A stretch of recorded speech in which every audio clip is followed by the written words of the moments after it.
안녕하세요. 7-1 이어서 7-2 우리 선교의 부분 여러분 교과서 152페이지부터 시작을 하겠습니다. 우리 선교하면 미션, 미션이라는 것은 그 라틴어의 미티아레 전달한다는 그런 의미가 있습니다만은 우리가 복음 증거라는 측면에서 복음을 전달한다는 그런 뜻이 있죠. 그래서 복음의 범위가 예수 믿고 천국 간다는 그런 단순 구도 속에서 이러한 선교가 이루어지기보다는 그 궁극적 목적을 향해서 가기 때문에 선교사들에게 마음은 복음을 쉽게 받아들일 수 있는 기반을 다지는 것이 중요합니다. 즉 한국의 그 옛날 조선 시대의 상황으로서는 고종임금의 윤호가 직접 이렇게 성경 말씀을 증거하고 복음을 전도하는 것이 그렇게 반갑게 여기지지 않았던 것이기 때문에 어떤 측면에서는 제재를 받을 수 있는 그러한 위험 요소가 늘 있었던 것이죠.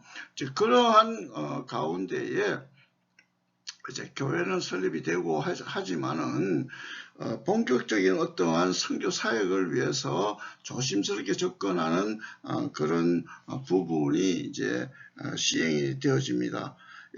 그런 부분에 있어서 이제 맥클레이 감리교 선교사님이 한국에 들어오면서 이분이 일본에 계셨다가 이제 1884년 6월 그러니까 부활절 언더드와 아펜세라 선교사님이 오고 나서 한 2달 지난 뒤에 한국에 입국하게 되어집니다. 이때에 고종이 이제 병원과 학교 사업에 국한해서 허락을 내립니다. 사실 그런 윤허, 즉 허락을 받게 되어지는 그 공헌자가 있는데요.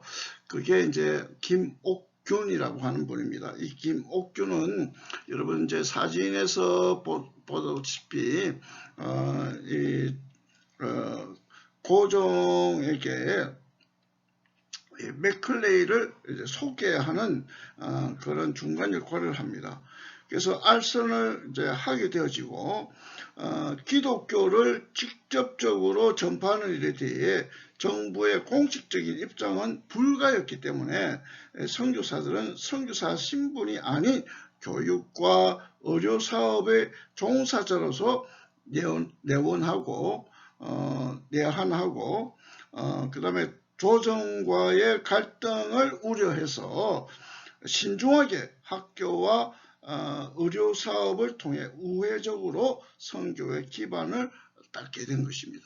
이게 이제 선교사들은 복음 전파를 위해서는 선교 사역의 그 전초적인 그런 의미에서의 학교 설립, 교육 활동에 큰 비중을 차지하게 되었던 것입니다. 물론 선교사들에게 설립된 병원을 통한 의료사업과 구제사업 역시 복음이 들어오게 되는 전초기지 역할을 한 것이 사실입니다. 그러나 선교사들은 복음 전파를 위해서는 의료 선교나 구제 사역보다는 교육 선교가 더 효율적이라고 판단하고 학교 교육을 복음화의 유용한 방편으로 정착시켜 갔습니다. 지금의 선교의 신학은 조금 선교 사역의 범위를 넓혀서 학교 설립과 의료사업과 구제사업 이 모든 것이 선교의 범위 안에 있었지만은 범위 안에 두고 지금 시행 중이지만은 이 당시만 해도 본격적인 선교사업이라는 복음 전파의 측면에서는 너무 이제 갈등 구조를 야기시키기 때문에 전초기지적인 그런 의미에서의 학교 설립과 교육 활동이 이루어졌다. 이 서구적인 학교를 세우고 또는 그 교육을 시행하는 일들은 서구 문물을 받아들인다는 측면에서 조정은 반대하지 않았던 것이죠. 기독교 초기 조선에서의 교육은 열악했습니다. 사실 뭐 선교사님이 들어와서 이 조선 근대화를 위해서 얼만큼 노력했는지를 우리가 가늠할 수 있는 부분이 바로 이런 곳에서 우리가 찾을 수 있는데요. 기독교 학교의 그 시작은 선교사들의 국내 선교 활동의 시작과 궤적을 같이 합니다. 그만큼 학교 설립은 선교사들의 선교사에게 중요한 교두보가 되었습니다. 고종의 이 선교 윤허 이게 학교 설립과 이런 병원 설립은 거의 국한되다 보니까 선교사들도 정부와 마찰을 피하기 위해서 직접적인 복음 전파에 신중을 기했던 것이죠. 그래서 이제 기독교 학교가 서게 됩니다. 이 사진에서 보십시오. 이 사진에서 보면 갓쓴 사람들의 모습, 상투를 말아가지고 하는데 아직 어린 애들은 상투를 매기 전이니까 이렇게 머리가 이렇게 갓을 쓰지 않습니다만은 이 당시에 개화가 이루어지는 그 직전의 모습들을 우리가 볼 수가 있는 것입니다.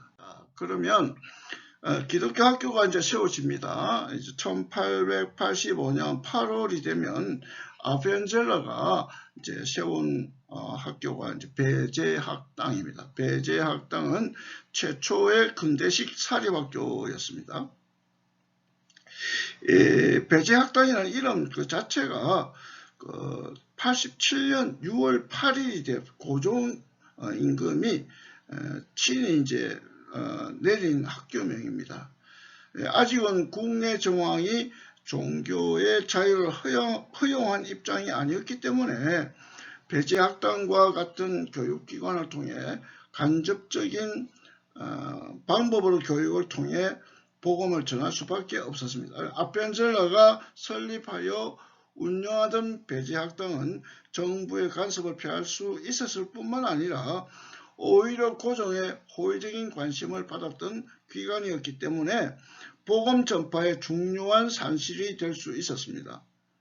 아펜젤러는 이 배제학당을 복음 전파의 전초기지로 삼으려고 하였고요. 실제로 배제학당 학생 중에는 많은 개종자들이 나와 그들을 중심으로 1887년에 정동제일교회가 설립될 수가 있었습니다. 앞에 우리가 보았듯이 정동교회, 나중에 정동교회, 제일교회로 이제 앞에 납니다만, 아펜젤러는 1886년 6월 24일에 배제학당에서 두 사람의 조선인 학생에게 세례를 베풀었습니다. 같은 감리교 출신인 스크랜턴 대부인, 스크랜턴 부인인데 그 아주 역할이 큰 부인이라고 대부인이라고 그렇게 사람들에게 불림을 받았을 사람이에요. 고종 23년 1886년 5월 30일에 민비 고종 임금의 부인인 그 왕비죠. 민비에게 건의하여 여학생들이 공부할 수 있는 여학당을 설립하였습니다. 그녀는 미국 여자 해외 선교부의 도움으로 20여 채의 초가집과 빈트가 있는 땅을 사서 학당과 부녀원을 지었습니다. 스크랜턴 대부인은 처음에는 한 명의 여학생을 대상으로 교육을 시작하였는데요. 이 학당은 점차 발전하여 1887년 명성왕후로부터 이화학당이라는 교명까지 하사를 받게 됩니다. 이는 당시 정황에서 볼 때 경이로운 일이었고요. 유교 사회에서 남존여비 사상을 타파하고 여성 지위 향상의 명분을 갖추는 뿌리가 되었던 것입니다. 이 장로교에서도 학교를 세웠습니다. 언더우드는 1886년 봄 서울 정동에서 남아 고아원 겸 학당을 시작하였는데 이것이 그 나중에 경신학교가 됩니다. 경신학교의 전신인 이 학당은 고아원 형태의 공동 기숙 생활을 시작한 학당입니다. 지식과 생활, 신앙교육을 병행하였습니다. 이를 예수교 학당이라고 명명하였고요. 1897년 10월부터 일시 폐교되었다가 1901년에 게일 선교사에 의해서 구세학당, 세상을 구한다는 학당 이름으로 재건이 되었습니다. 1895년에는 세문안교회에서 용신학당을 설립하였고요. 그 다음에 이제 10년 후에는 감리교와 함께 수창동에 협성학교를 설립했고 교회 사의 출발점이 되었습니다. 우리나라 근대식 고등교육의 효시는 세브란스 의학교였습니다. 이 학교는 1886년 3월 29일 제중원 의학부로 개설되었다가 1899년 정규 의학교가 되었습니다. 또 평양 숭실 학교는 본래 설립이 1897년 10월이었으나 비어드 선교사님의 노력으로 1905년 9월에 전문학교로 개편되어 고등교육의 일익을 담당하게 되었습니다. 이 외에도 1904년 상동교회 전덕기가 설치한 청년학원, 그 다음에 도산 안창호가 세운 평양대성학교, 이승훈이 세운 정주 오산학교 등 인재양성의 열람지가 세워지게 됩니다.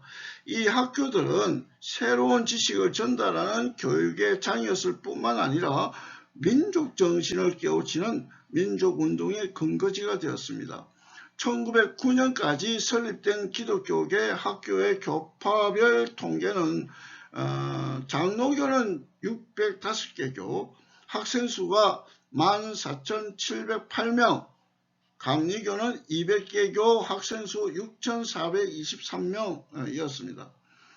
그 외에 이제 성공회, 천주교, 안식교까지 합하면 학교 수가 956교계에 달했고요.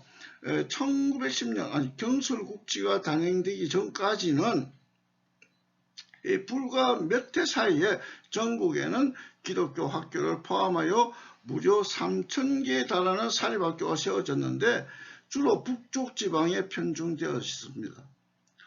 이런 북쪽 지방이라고 한다면 아무래도 이제 충청도, 이북, 경기도, 황해도, 평북, 평남 뭐 이런 쪽이겠죠. 일본은 사립학교의 존재를 달가워하지 않았습니다. 그리하여 통감부가 통치하던 1908년에 사립학교령을 제정하여 사립학교 설립 인가제로 전환하였고 그 결과 많은 사립학교가 문을 닫게 됩니다.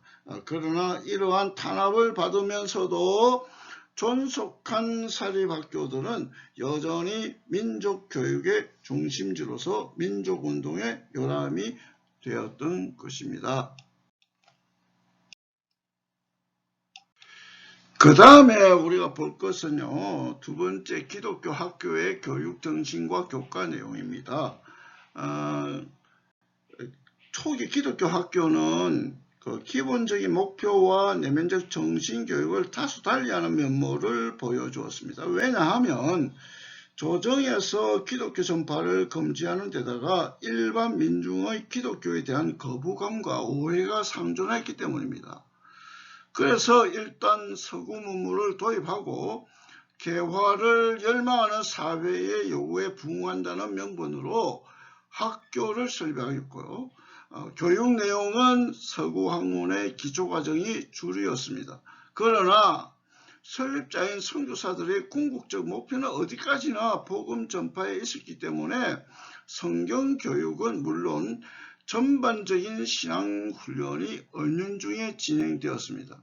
그리고 대부분의 학교 설립자들은 서구적인 인격의 양성보다는 양식 있는 조선인 양성을 목표하였기에 교과 내용과 생활 지도에 있어서 조선의 전통적 가치 기준과 풍습도 소홀히 하지 않았습니다. 이로 초기 기독교 학교의 교육 내용은 서구 학문, 기독교 정신, 조선의 전통 문화 등 세 영역으로 집약할 수 있습니다.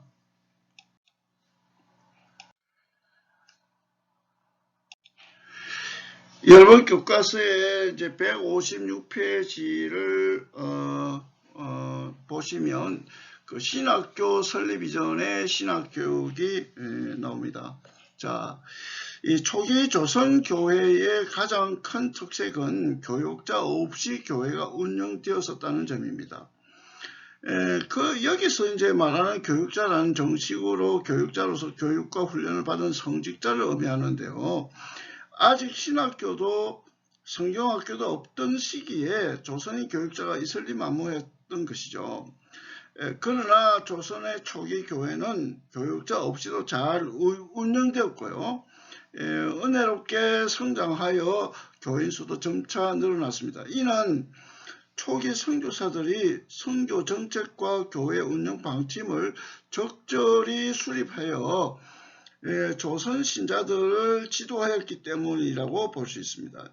조선인 교회 지도자가 전혀 없는 여건에서 초기의 교회 운영은 전적으로 선교사들의 지도력에 의존할 수밖에 없었던 것입니다. 교회 수가 증가함에 따라 본국 선교부에서는 선교사들을 추가로 파송하기도 하였으나 도저히 교회의 증가율을 따를 수가 없었습니다. 그래서 선교사들은 선교사 공회를 통하여 각자의 분담 지역을 정하고 부지런히 순회하면서 지도할 수밖에 없었던 것입니다. 자, 우선 신학교 설립 이전의 신학교육에서 사경회반이라고 하는 바이블 클래스가 생겼습니다. 지금 그 슬라이드에 보여지는 내용을 보면 여러분 그 갓슨 그 스승님이 그 학생들에게 이제 어린 학생들은 이제 상투를 쓰지 않고 이제 머리를 깎은 상태에 이제 있는 모습을 이제 보게 되어집니다. 이 사경에는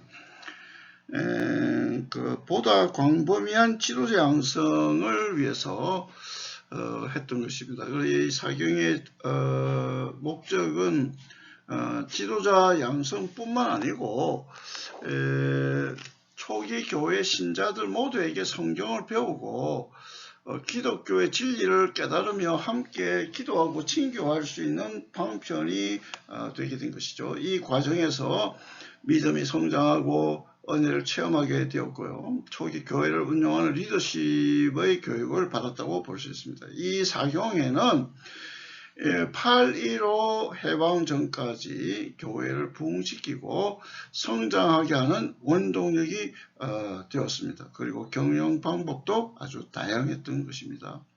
이 사경에는 초기에는 선교사들이 순회하면서 각 지방마다 열흘이나 2주일 동안씩 인도하였는데 그 지방교회의 일반 신자들이 다 참석하여 같이 배우고 은혜를 받았으며 특히 성경 연구에 관심이 많고 열정적인 신자들이 사경회를 통해서 자기 교회를 인도하는 유능한 지도자들로 배출이 되었습니다. 정기적으로 1년에 한 번씩 개최하는 사경회는 신자들이 모이기 편리한 그 중심 도시에서 개최되었고요. 각 교회 신자들이 모여 공부한 후에는 각자 자기 교회로 복귀하여 사경회를 열고 교인들에게 배운 것을 전달하거나 성경반을 조직하여 성경을 가르쳤던 것입니다. 남녀 사경회를 구분하여 따로 개최할 때도 있었는데요. 여자들을 위한 사경회는 특별히 성경과 아울러 건강법, 아동교육법, 가정관리 등을 가르쳤습니다. 도사경회, 이게 이제 도를 중심으로 사경회를 했는데요. 그 서울이나 평양과 같은 큰 도회지에서 농한기를 이용하여 대대적으로 사경회를 개최하였습니다. 각 지방에 있던 사람들이 이 도사경회의 광고를 보고는 교인들이 모여들었습니다. 도사경회는 대개 5반으로 나누어 공부하였는데 교회 지도자들을 위해서는 특별히 교회 치리법 또는 주일학교 관리법, 교수법 등도 가르쳤습니다. 초기 선교 단계를 거쳐 각처에 교회가 많이 설립되고 숫자가 늘어나면서 사경회가 교회별로 개최되곤 했습니다. 겨울 또는 비교적 농사일이 바쁘지 않은 봄철을 이용하여 사경회도 열고 선교사만이 아닌 조선인 강사들도 이제 선교했기 때문에 초빙해서 낮에는 성경 공부를 하고 오후에는 교인들이 개인 전도에 힘을 쓰게 되었습니다. 그리고 야간에는 전도 강연회를 열었습니다. 저도 어릴 때에 어르신들 따라서 사경회에 업혀갔다가 또 이렇게 사경회가 마쳐지면 또 집으로 업혀서 오기도 하고 뭐 사경회 때 무슨 말인지 모르지만 졸면서 참여했던 그런 기억이 생생합니다. 자, 그 다음에 이제 신학반을 이제 보겠습니다. 성경 연구를 위한 어떤 그 사경회 반이 좀 이제 규모가 커지면서 이제 신학반이 형성이 되었습니다. 뭐 영어로는 Theological Class 또는 Theological Association 뭐 이렇게 표현하는데요. 성경 연구뿐만 아니라 이제 그 신학적인 것도 이제 공부를 하게 되어집니다. 이제 사무엘 마펫이라는 그 선교사님이 1890년에 이제 입국을 하고 이제 그 교인들이 점점 증가함에 따라서 전도인 양성 문제가 굉장히 이제 시급한 과제로 떠오르게 됩니다. 그래서 1888년 12월에 미국 북장로회 언더드가 서울 정동 자기 집에서 사랑방에 그 신학반을 이제 실시합니다. 그래서 수업을 개시하고 1890년 가을에는 언더우드 선교사 집에서 사경회를 확대한 형태의 신학반이 개설이 되어집니다. 목적은 조사, 헬퍼인데요. 그 옛날에도 그 목사님이 있으면 지금 뭐 전도사격이라고 해야 되나요? 하여튼 그 가방 못 죄송합니다. 가방 들고 다니면서 그렇게 수종드는 헬퍼들이 있었습니다. 또 혹은 이제 전도인 양성인데요. 전도사가 정식으로 인정되기 전에 교회에서 우선 그 일을 감당하도록 전도사라는 명칭보다 전도인이라는 명칭을 우선 주었습니다. 개설된 제1회 신학반은 모두 7명의 학생으로 백홍준, 김관근, 솔레교회 그 서경조, 최명호, 서울의 이제 서상윤, 서경조의 형이죠. 그 다음에 정공빈, 홍정우, 서상윤과 나중 백홍준은 그 세문화교회 장로가 되어집니다. 이런 사람들이 이제 그 공부를 이제 했는데요. 나중에 이제 강의는 이제 주로 이제 그 언더드 선교사님, 마펫 선교사님, 기포드 선교사님, 헤론 선교사님이 맡았고요. 1892년에 규모가 더 확대되어지면서 제2회 신학반이 열렸는데 전국에서 16명이 모였습니다. 신학반을 수료한 사람들은 전도인 또는 조사라는 명칭으로 각기 담당 고장이 흩어져서 교회 개척에 나섰습니다. 그 후로도 신학반은 계속 서울에서 개최되었는데 마펫 선교사님은 제2회 이후로는 자신이 평양으로 부임하면서 신학반에 참여할 수 없었습니다. 거리가 멀잖아요. 그래서 이제 기포드 선교사님이 이제 대신 신학반을 주관했고요. 서상윤, 홍정후, 한석진, 손석준, 김관근, 양전백, 우정서, 최명로, 서경조, 김병갑, 홍윤, 염준호, 강영길, 이성원, 송순명 등이 이제 수학을 했던 것으로 보여집니다. 감리교의 경우에는 1893년 겨울에 아펜셀러에 의하여 신학반이 시작된 것으로 보이는데요.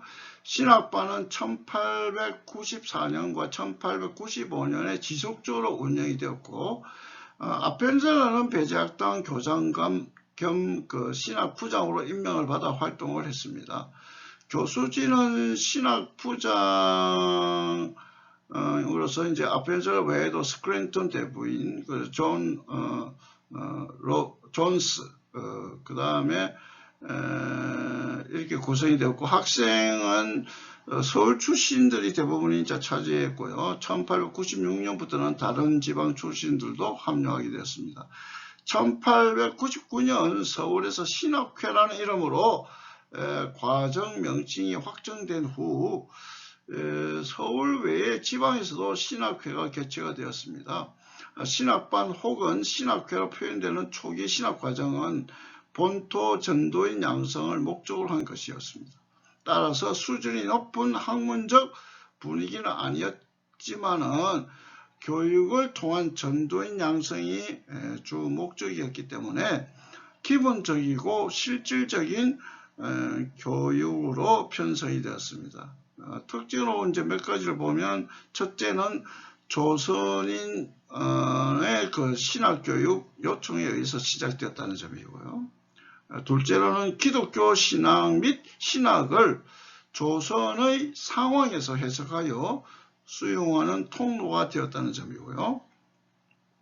셋째로는 신학교육을 통해 복음의 토착화와 민족의식에 대한 관심이 표출되었던 것으로 보여집니다. 자, 그래서 이제 이런 점을 이제 보게 되면 신학반은 교회의 기초 신학을 형성한 디딤돌이라고 할 수가 있겠습니다. 미국 남감리회에서도 학생들을 보냈고요. 1905년부터는 교수까지 파송해서 남북감리회 연합교육의 형태를 취하게 되어집니다. 1905년부터 남북감리교회에서 정규 신학교 설립을 적극 추진하였으며, 마침내 1907년에 남북감리교 연합 형태의 협성신학교가 탄생하게 되어졌던 것입니다. 그리고 이제 성경학원이 생기는데요. 그 성경학원은 장로교회가 초기부터 그 교육자 양성을 위한 사경의 성격을 뛰어넘어 가지고 서울이나 평양 등 큰 도시에 성경학원을 설립함으로써 단기 교육 과정으로 교육자 양성을 했던 것입니다. 정규 교육자 양성을 목적으로 한 신학교 이외에도 여러 지역의 남녀 성경학교를 설립하여 이를 평신도 전도자 양성, 신학교 진학 이전의 선행 훈련 과정 등을 목적으로 운영되어졌던 것입니다. 대표적인 성경학교로는 평양 여자 성경학원, 선천 성경학원이 있었습니다. 이 외에도 1902년에 강계, 1912년에 대구, 정주, 함흥, 안동, 1914년 재령, 1918년 홍경, 1923년 전주, 1924년 광주에 성경학교가 설립되어졌습니다. 네. 제가 슬라이드를 조금 늦게 펼쳐서 이걸 볼 수가 없는데요. 여러분이 이제 이런 성경학교들의 그 학원의 모습들을 보면 지금하고는 비교하기가 힘든 아주 누추한 그런 모습입니다. 그러나 이때는 열정이 있었고요. 참 그 기독교의 그 어떤 복음의 핵심이 이런 가운데 있었기 때문에 오늘 여러분들이 이렇게 기독교 학문을 배우고 이렇게 또 선교 역사를 공부할 수 있는 정말 은혜로운 시간을 우리가 가지게 됩니다. 비록 지금 어려운 시절을 우리가 코로나19 때문에 겪고 있습니다만은 늘 우리가 불평하기보다는 이러한 그 초기의 그 선교의 형태를 보면서 지금이 얼마나 복되고 아름다운 것인가를 우리가 감사하며 지내야 될 줄로 믿습니다. 여러분, 그러면 이번 시간은 여기서 이제 마무리하고요. 다음 시간에 우리 7-3에서 신학교 교육의 본격적인 그런 내용들을 우리가 공부하도록 그렇게 하겠습니다. 지루하시지만 포기하지 마시고 계속해서 수업에 우리가 마음을 다해서 최선을 다해서 임해 주시면 감사하겠습니다. 감사합니다. 다음 시간에 만나겠습니다.